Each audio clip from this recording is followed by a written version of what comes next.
Graça e paz a todos os irmãos. Me chamo Fabrício e é um prazer e um privilégio estar aqui com vocês mais uma vez compartilhando um pouquinho da palavra do Senhor. O tema que iremos tratar hoje será batismo. Tema esse é essencial para a vida de todo cristão, mas que infelizmente nesses últimos tempos tem sido deixado de lado dentro de algumas igrejas que se dizem evangélicas.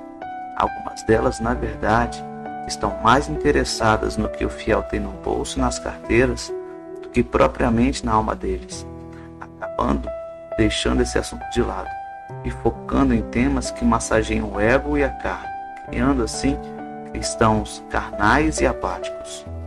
Existe também um movimento que tem crescido muito nesses últimos tempos, que são os desigrejados. O que seria isso? Pessoas que consideram que ir à igreja não é tão importante para a sua caminhada cristã. Consideram que apenas em casa, lendo a Bíblia ou buscando o Senhor à sua maneira, estarão fazendo a vontade do Senhor. Um dos grandes problemas desse movimento é: se não existe uma igreja formada por membros, uma igreja física, o batismo perde seu valor. Já conversei com muitas pessoas que acreditam nessa filosofia. A grande maioria delas me contaram que tiveram algum tipo de frustração na igreja em que frequentavam. Os seus pastores que as escravizavam e tomavam quase tudo que tinham, Ou com outros pastores que as sobrecarregavam com uma doutrina de obras e que acabavam cegando elas para o verdadeiro evangelho. Uma situação parecida está acontecendo atualmente, por causa da pandemia mundial do coronavírus. Muitas igrejas adotaram um envolvimento pessoal mais online, mas essa solução foi algo provisório, até que tudo voltasse ao normal. Mas isso incentivou muitos irmãos a não irem mais à igreja, optando por apenas participarem à distância. O escritor de Hebreus, no capítulo 10, versículo 25, diz: "Não deixemos de reunir-nos como igreja, segundo o costume de alguns, mas encorajemo-nos uns aos outros, ainda mais quando se vê que se aproxima o dia."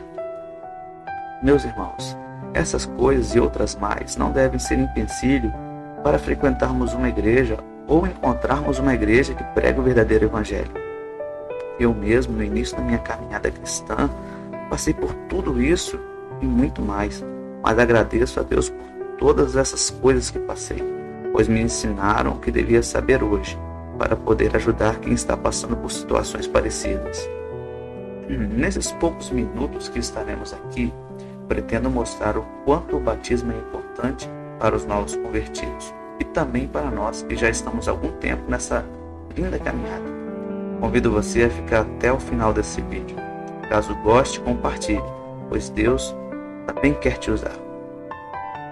O texto base para a nossa lição de hoje será Marcos capítulo 16, versículo 15 e 16. O texto diz assim: "E disse-lhes: Vão pelo mundo todo e preguem o evangelho a todas as pessoas. Quem crê e for batizado será salvo, mas quem não crê será condenado." Esse texto é muito especial, pois nele está contido o último pedido de Jesus enquanto esteve aqui na terra. Devemos pregar o evangelho, anunciando as boas novas de salvação que Cristo já efetuou na cruz do Calvário. Mateus também fala sobre isso e menciona que Cristo pede que façamos discípulos. Fazer discípulos é ajudar na caminhada a alma sedenta. Em seguida, Jesus pede que sejam batizados.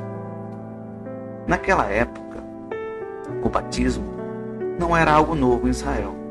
Quando Jesus começou seu ministério, um homem chamado João já batizava muitos judeus, pedindo que se arrependessem dos seus pecados e aguardassem a vinda do Messias.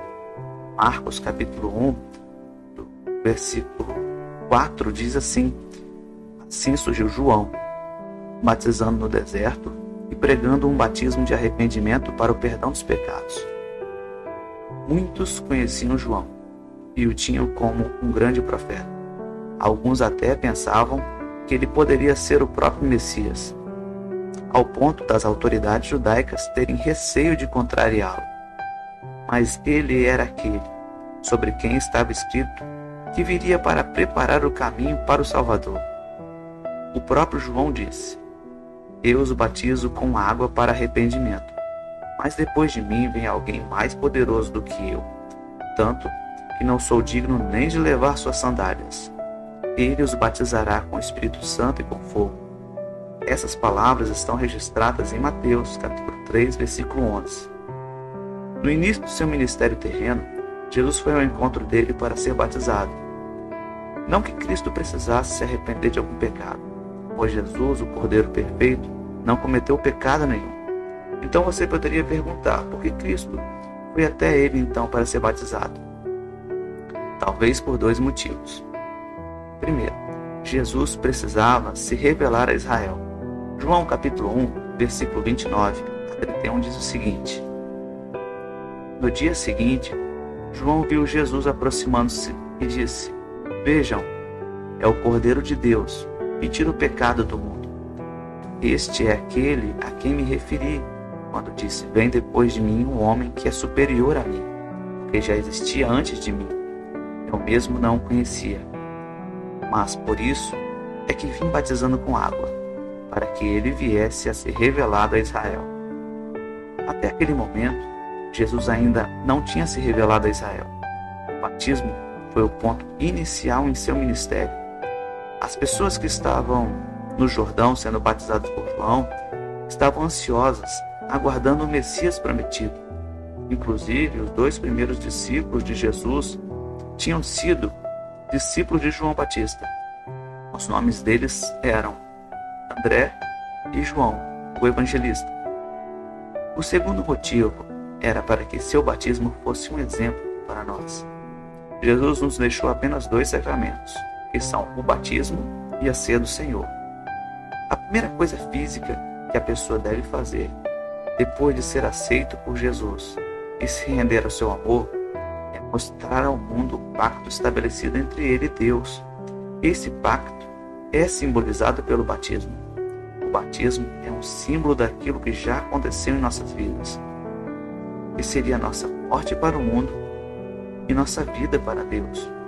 Vimos que Cristo, antes de ser elevado aos céus, deu-nos essa importante ordem.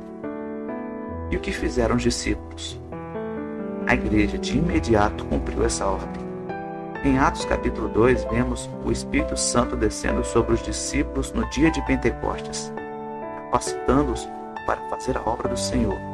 E no mesmo capítulo, vemos a pregação de Pedro a todos os judeus que estavam em Jerusalém, vindos de todas as partes do império. Do versículo 36 ao 41 diz o seguinte: Portanto, que todo Israel fique certo disso. Este Jesus, a quem vocês crucificaram, Deus o fez Senhor e Cristo.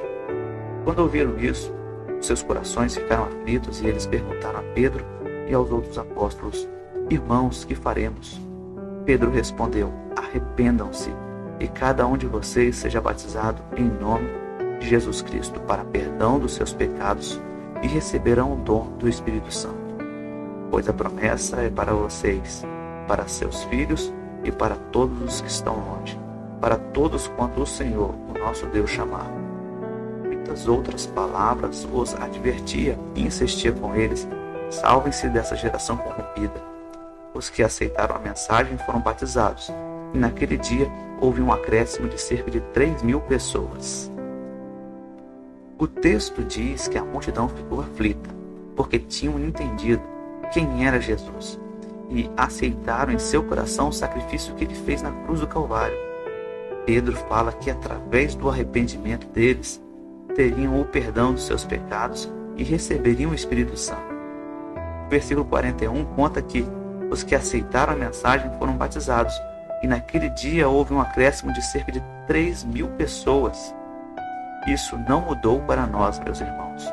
Devemos entender que para fazermos parte da família do Senhor, devemos publicamente dizer aos homens e ao mundo que pertencemos ao Senhor. E como faremos isso? Pelo ato do batismo. A Bíblia diz que tudo que ligarem aqui na terra será ligado no céu. Alguém ainda poderia perguntar: sendo esse ato um ato tão importante, ele pode nos salvar? Não, de forma nenhuma. O que nos salva é a nossa fé, que na realidade nem vem de nós, é um dom de Deus. É Deus quem nos escolhe, salva e justifica. Paulo escreveu em Colossenses, capítulo 2, versículo 11 e 12. Nele também vocês foram circuncidados, não com uma circuncisão feita por mãos humanas, mas com a circuncisão feita por Cristo, que é o despojar do corpo da carne. Isso aconteceu quando vocês foram sepultados com ele no batismo, e com ele foram ressuscitados mediante a fé no poder de Deus, que o ressuscitou dentre os mortos. Paulo nos ensina que assim como Cristo morreu na cruz do Calvário e 3 dias depois ressuscitou, nós também podemos passar pela mesma experiência. Quando descemos as águas, dizemos para todos que estamos morrendo para o mundo, assim como Cristo morreu. E quando saímos, somos uma nova pessoa, que pertence a uma nova família, cujo Pai é o próprio Deus. Certos pela Tua palavra, que Ele nunca nos abandonará. Para finalizarmos, Gálatas capítulo 3, versículos 26 e 27 diz assim: Todos vocês são filhos de Deus, mediante a fé em Cristo Jesus, pois os que em Cristo foram batizados, de Cristo se revestiram.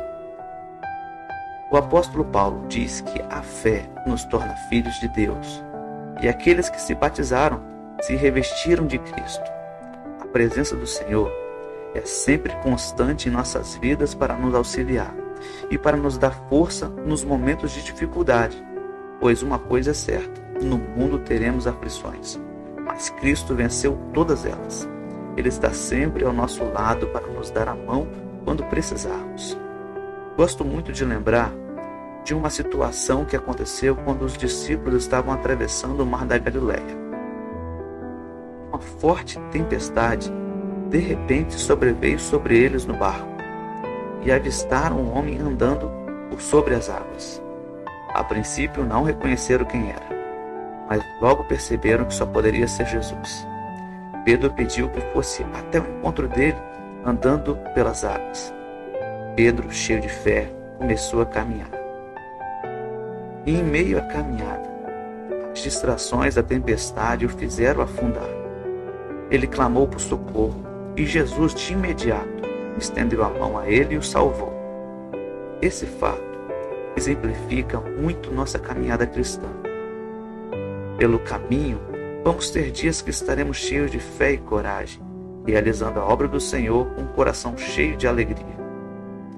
Mas haverá momentos que as aflições da vida virão sobre nós para nos abater, e às vezes com tamanha violência que não teremos forças para nos levantar. E nesse momento, meus irmãos, esteja certo de uma coisa: Cristo estará conosco para nos dar a mão. Podemos em algum momento até começar a afundar, mas Jesus, em seu infinito amor, sempre estará conosco para nos ajudar e nos puxar para cima outra vez.